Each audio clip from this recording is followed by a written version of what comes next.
అంటే తెలుసా ఎవరికైనా? మాయ యొక్క అర్థం అడుగుతున్నాను నేను. మాయ అంటే ఏదైతే ఒక మాటలో చెప్పాలంటే, చాలా సరళంగా చెప్పాలంటే, మాయ అంటే డెఫినేషన్ అశాశ్వతమైనది లేదా తాత్కాలికమైనది, శాశ్వతం కానిది, అంతే. ఏదైనా మాయ. శాశ్వతం కానిది మాయే. ఏంటి శాశ్వతం కానిది? నా దేహం, మీ దేహం మాయ. లేదా మీ తల్లిదండ్రులు, నా తల్లిదండ్రులు, నా బంధువులు మాయ. శాశ్వతం కాదుగా.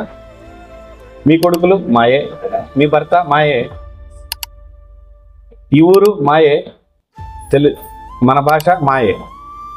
అఫ్కోర్స్ భాష ఎప్పుడూ ఉంటుంది, కానీ అది మన భాష అనేది మాయ. ఇక్కడ ఇది నా భాష అనడం మాయ. ఎందుకంటే ఇప్పుడు ఇక్కడ ఉన్నాం కాబట్టి తెలుగులో మాట్లాడుతున్నాం.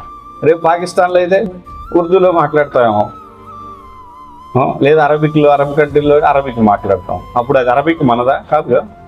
తర్వాత ఇంగ్లాండ్లో పుడితే ఇంగ్లీష్ మాట్లాడతాం. ఏది మనది, ఏది కాదు. కాబట్టి మాయ అంటే ఏదైతే తాత్కాలికమైన దాన్ని శాశ్వతంగా లేదా అదే నిజం అని అనుకోవడం, అదే మాయ. కాబట్టి ఇక్కడ మనం చర్చించేది ఏంటి? బంధువులు, మిత్రులు, వీళ్ళందరూ నా వాళ్ళు అని అర్జునుడు ఏదైతే బాధపడుతున్నాడో, శరీరం అర్జునుడికి కంపించడానికి కారణం ఏంటి? వీళ్ళందరూ నా వాళ్ళు అనుకుంటున్నాడు. అది మాయ. అంతేనా? ఈ మాయ ఎలాంటిదంటే ఎంత విచిత్రమైన